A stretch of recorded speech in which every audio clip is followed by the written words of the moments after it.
मैं शैलेंद्र कुमार झा, आचार्य सरस्वती विद्या मंदिर बरबत सेना बेतिया, क्लास 10 सब्जेक्ट मैथ्स,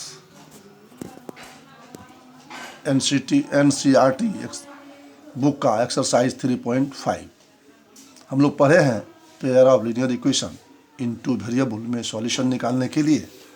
तो कल हम लोग पढ़े थे क्रॉस मल्टीप्लिकेशन मेथड्स, और क्रॉस मल्टीप्लिकेशन मेथड का फार्मूला भी पढ़े थे और उस पर रिलेटेड उसका सम भी बनाए थे। आज हम एक्सरसाइज 3.5 का सम नंबर 2 बता रहे हैं। इसमें क्वेश्चन है for which value of a and b does the following pair of linear equation have infinite number of solutions. ध्यान देना, कभी कभी इस तरह का इक्वेशन देखने के बाद इसको डायरेक्ट आप लोग या कोई सभी लोग बनाने लगते हैं, या तो एलिमिनेशन मेथड यूज करने लगते हैं या क्रॉस मल्टीप्लिकेशन मेथड यूज करने लगते हैं। उससे सवाल नहीं बनेगा। इसमें ध्यान देना है कि इनफाइनाइट मैनी सॉल्यूशन या आपको नो सॉल्यूशन दिया रहेगा, और यूनिक सॉल्यूशन रहेगा तब तो यूनिक सॉल्यूशन में भी आप सॉल्व करेंगे। तो इसमें इनफाइनाइट नंबर ऑफ सॉल्यूशन दिया हुआ है। तो इक्वेशन है कि 2x + 3y = 7, a - b x + a + b y = 3a + b - 2। तो इनफाइनाइट सॉल्यूशन के लिए ये तो हमारा कंडीशन होता है a1/a2 = b1/b2 = c1/c2। तो यहाँ पर देखिए कि a1 a1 2 है, a2 a - b है, इस तरह b1 3 है। इस तरह से हम लोग उसको लिख लिए हैं और इस पर इसको बैठाए 2/a, और ये 3 इक्वेशन बन गया 2/a - b, 3/a + b और 7/a 3a + b - तो किसी दो को हम कंपेयर करते हैं। दो का कंपेयर करने के बाद एक इक्वेशन बना लेते हैं a - 5b = 0। फिर दो का कंपेयर करते हैं और इससे दूसरा इक्वेशन हम लोग बना लेते हैं। और चूँकि इसको हम एलिमिनेशन मेथड से भी बना सकते हैं, सब्स्टिट्यूशन मेथड से भी बना सकते हैं, सॉल्यूशन निकाल सकते हैं ए का, लेकिन हम लोग ऊपर रहे क्रॉस मल्टीप्लिकेशन मेथड, इसलिए क्रॉस मल्टीप्लिकेशन का यूज किया। ए = यहाँ पर ये जो है तो आपका यहाँ ये इसमें जो वेरिएबल्स है वो है, इट मीन्स यह x है। तो आप इसमें b1 c2 a2 c1 ये वैल्यू रखे। पुट करने के बाद a का वैल्यू 5 निकला। a के वैल्यू को हम लोग इक्वेशन 3 में, यहाँ देखिए 1 2 था, 3 4 3 में रखे तो b का वैल्यू निकल गया। इस तरह से हमको इस इक्वेशन को बनाना है। अब फिर इसी तरह पर आधारित दूसरा सवाल है आपका for which value of k will be following pair of linear equation have no solution. आपका इक्वेशन दिया हुआ है 3x + y = 1। तो इसमें a1 a2 b1 c1 c2 निकाल दिए हैं, और नो सॉल्यूशन के लिए आप जानते ही है कि a1/a2 = b1/2 नॉट = c1/c2। फिर इसका वैल्यू पुट किया और दो का कंपेयर किया तो k का वैल्यू 2 निकला। फिर दो का कंपेयर किया तो k का वैल्यू -2 निकला। It means k = 2 and k ≠ 2। ये हो गया। अब क्वेश्चन नंबर 4 का पहला देखिए। इसमें तो सवाल है आपका कि मंथली इनकम किसी हॉस्टल का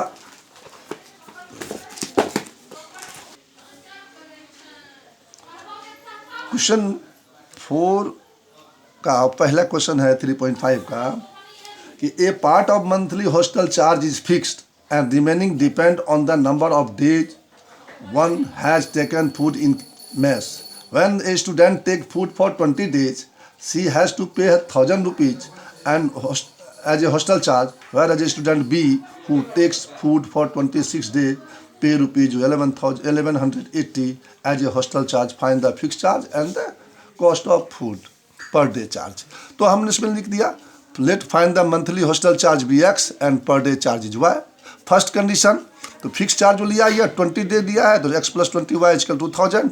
x प्लस इसको हम लोग ले आए x + 20y - 1000 = 0 फर्स्ट कंडीशन में। सेकंड कंडीशन में वही फिक्स चार्ज प्लस जितना दिन खर्च खाया है उतना दिन, उसका फिर इक्वेशन बनाया।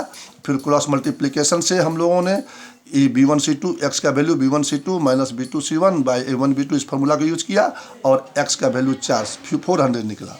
फिर इसको वैल्यू को पुट किया, y की वैल्यू 30 निकला। It means fix charge 400 rupees and per day charge ₹30। Next question इसमें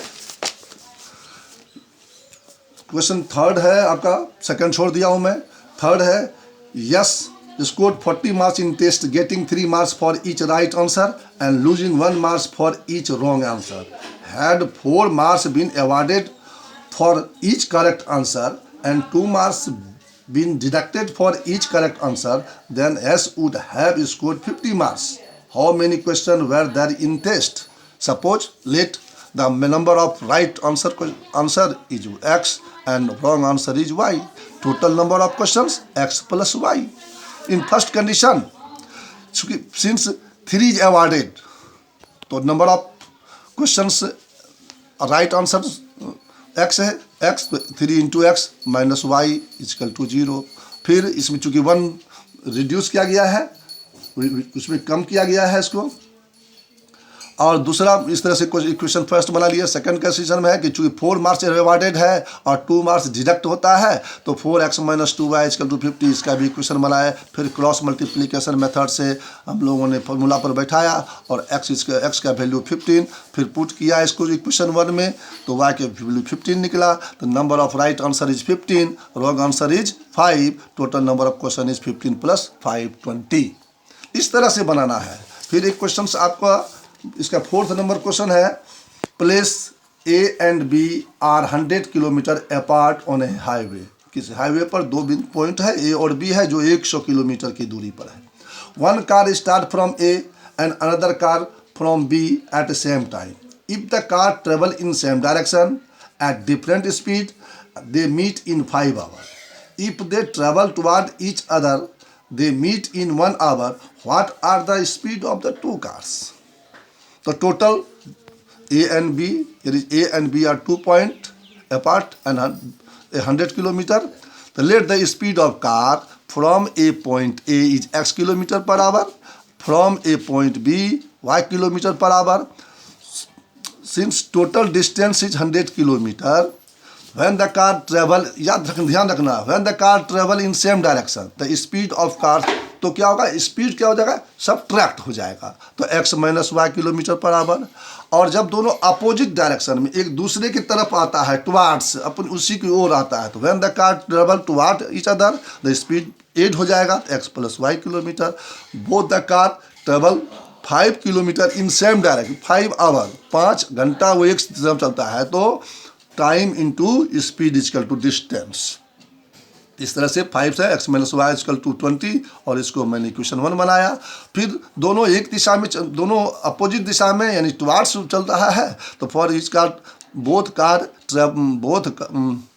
car travels toward each other for 1 hour, then time into speed equal to distance, x plus y equal 10, ये equation बन गया। और फिर हम उसको cross multiplication method पर बैठाए, तो x का वैल्यू 60 हुआ, और y को इसमें 1 में रखे तो y का वैल्यू 40 हुआ। इस तरह से speed of car from A point A 60 kilometre per hour, from A point B 40 kilometre per hour. ध्यान देना इस बात में कि हम इसको एलिमिनेशन मेथड से भी बना सकते हैं, सब्स्टिट्यूशन मेथड से भी बना सकते हैं, लेकिन हम अभी क्रॉस मल्टीप्लिकेशन मेथड पढ़ रहे हैं, इसलिए क्रॉस मल्टीप्लिकेशन का ही हम लोग अभ्यास कर रहे हैं, इसका प्रैक्टिस कर रहे हैं।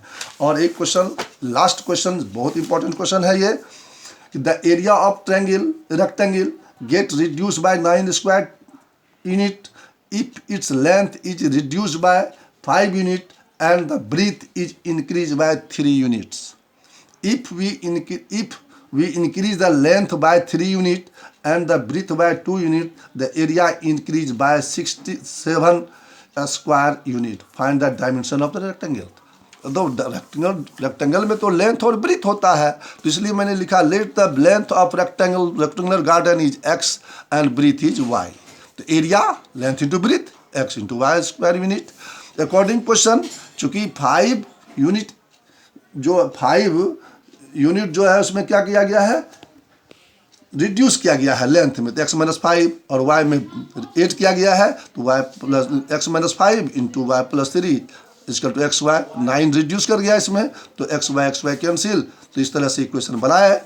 फिर उसी तरह दूसरा में कि दोनों में लेंथ में भी 3 यूनिट ऐड किया गया है और इंक्रीज किया गया है, और ब्रीथ में भी 2 यूनिट इंक्रीज किया गया है।